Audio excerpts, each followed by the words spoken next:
part, Crackstore continued. The chilling part was when we finally breached the station. We found them having a celebration. A birthday party for one of their young. They'd saved rations for months to make something called a cake. Kids were playing games while their parents' stomachs were full of processed wire insulation. They knew they were dying, and they threw a party. He ordered another drink with a shaking claw. Second story, the assault on Terra Nova. We bombed them from orbit for weeks, turned their cities to glass. When we landed, we expected traumatized survivors. Instead, we found networks of tunnels they dug with mining equipment. Entire underground cities built in weeks. But here's what haunts me. They'd already started schools down there. Schools. While we were bombing them, they were teaching their children mathematics in bunkers because, and I quote, the future would need educated citizens. They sound insane, someone whispered. Not insane. Worse. Hopeful. Crackstore's eyes focused on something far away. Third story. My last battle.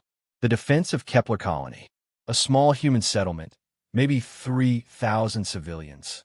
We offered terms, slavery or death. Their response? They sent their children away in escape pods, then every adult, every single one, grabbed a weapon. He paused, all four hands trembling.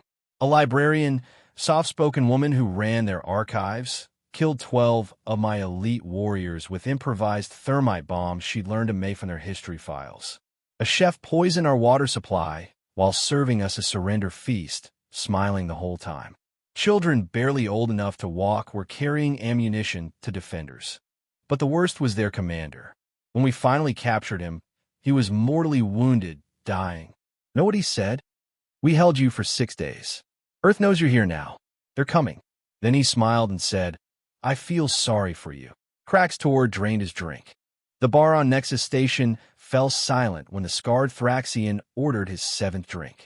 Everyone knew that expression, the 1,000-yard stare of someone who'd fought humans and lived to regret it. You want to know about fighting humans? Retired General Crackstore's voice carried across the bar, his mandibles clicking with bitter amusement. Buy me another round, and I'll tell you why I retired after 30 years of decorated service. Several patrons moved closer. War stories from a Thraxian general were rare. War stories about humans were rarer still. Most who fought them didn't survive to tell tales. First thing you need to understand, Crackstore began, his forearms gesturing expressively. Humans don't fight wars. They end them. There's a difference. He pulled up a hologram from his neural implant. The Siege of Proxima Outpost. My first engagement with humans. We had every advantage. Fortified position, superior numbers, plasma artillery. They had one company of Marines and a cargo ship. The image shifted, showing tactical displays. They crashed the cargo ship into our shields. Not as a weapon, as a distraction. While we dealt with the debris, their Marines had already breached our walls. How? They'd spent 3 days floating in space, in powered-down suits, pretending to be debris themselves. 3 days of absolute stillness, waiting for the perfect moment. A younger Kalari warrior scoffed. That's just patience. Patience. Crackstore's laugh was hollow. Let me tell you about patience. The Battle of Minerva Station. The humans held it for 8 months against our blockade. We cut off food supplies after month 2. Know what they did? They started growing food using their own waste and corpses as fertilizer. When that wasn't enough, they began systematically eating non-essential parts of the station. Insulation, wiring coating. They developed ways to digest plastics rather than surrender. The bar was utterly quiet now. He was right. Earth's retaliation fleet arrived 3 days later. They didn't just defeat us. They made sure we'd never threaten another human colony again. But they did it with such precision, such rules.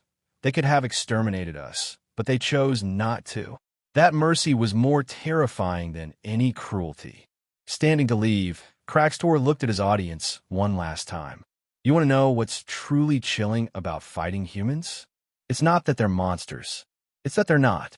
They're teachers and chefs and librarians who can become monsters when needed, then go back to teaching children and baking cakes.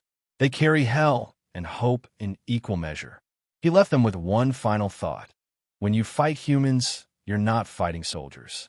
You're fighting a species that weaponized survival itself.